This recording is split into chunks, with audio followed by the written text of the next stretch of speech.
એ ગામના વડીલો અને બધાને સ્થાનિક રોજગારી આપે છે।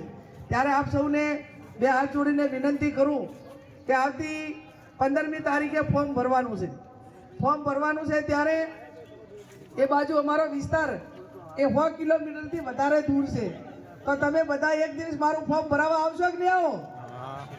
કેટલા આવશે? ઊંચો હાથ કર દઉં ફોર્મ ભરાવા એક દાડો। વાહ વાહ વાહ વાહ, ઓહો, તો કડે ધડે ભાઈ હો, હવે ચિંતા નથી એમ। મામેરું તો આવશે પણ દીપકભાઈ કડે ધડે આવશે, ઢીલું પોચું નહીં આવે એમ। ત્યારે આપ સૌ ભાઈ ઠાકરસિંહે કીધું એ પ્રમાણે 15મી તારીખે ફોર્મ ભરાવા આવજો અને 7મી તારીખે કોંગ્રેસના પંજાને વોટ આપીને વિજય પડાવજો। અને જ્યારે 4મી તારીખે દરેક તાલુકામાં મેં એમ કીધું કે ભાઈ મારું મામેરું ભરો। હું ભલે ગરીબ છું, આર્થિક રીતે મારી પરિસ્થિતિ, હમણાં 500 રૂપિયા દાદાએ આપ્યા।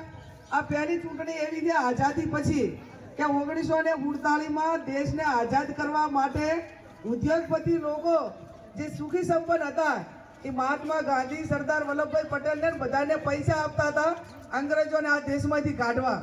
અને એના પછી આ 2024ની ચૂંટણી એવી છે કે મધ્યમ ને ગરીબ વર્ગ, મારી પાસે પૈસા ના હોવાના કારણે કોઈ 200 આપે, 500 આપે, 100 આપે, 11 રૂપિયા આપે અને સુકન કરાવે।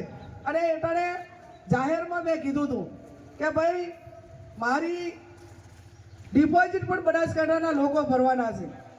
ભલે મારી પાસે પૈસા ના હોય પણ જો હું 28 વર્ષમાં જાહેર જીવનમાં છું, 2 વખત ધારાસભ્ય છું, બીજા બધા ધારાસભ્ય વેચાઈ ગયા, એમ હું વેચાણી હોત તો અત્યારે તમે બધા મારી સામે આવીને ના બેઠા હોત। ગરીબ છો પણ તમારા સાથે કોઈ ગદ્દારી નહીં કરું, મારી ઈમાનદારી નહીં વેચું। અને તમે જે મારા ઉપર ભરોસો મૂકેલો ને એ ભરોસાને ક્યાંય ડગવા નહીં દઉં।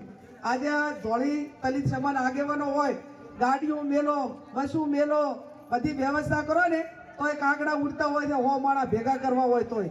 અને આજે આ એકાબીજાના કહેવાથી કે એનો બેન આવે છે અને બિચારી ગરીબ છે, ભલે એનાથી થાય એટલું કામ કરશે પણ ઈમાનદારી નહીં વેચે અને મજબૂતાઈથી લડશે।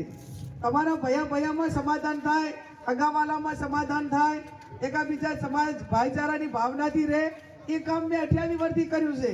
પણ ચાક વહીવટી તંત્ર હોય, પોલીસ વિભાગ કે કોઈ પણ વિભાગ હોય, એ ક્યાંક આગેવાનોને અન્યાય કરતો હોય, કોઈ સમાજને અન્યાય કરતો હોય તો એની સામે લડવામાં પણ કોઈ દાડો મેં પીછેહટ કરી નથી।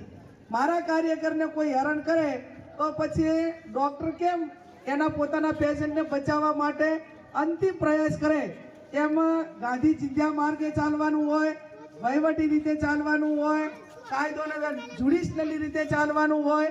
અને આ બધી રીતે ચાય મેળ ના આવે તો ઝાંસીની રાણી લક્ષ્મીબાઈની પ્રેરણાએ ચાલવું પડે તો પણ ચાલીને મારા કાર્યકરને કોઈ અન્યાય કરે તો એની સામે લડી લેવાની ભૂતકાળની અંદર અનેક વખત મેં પોતે એની અંદર મદદ કરી છે।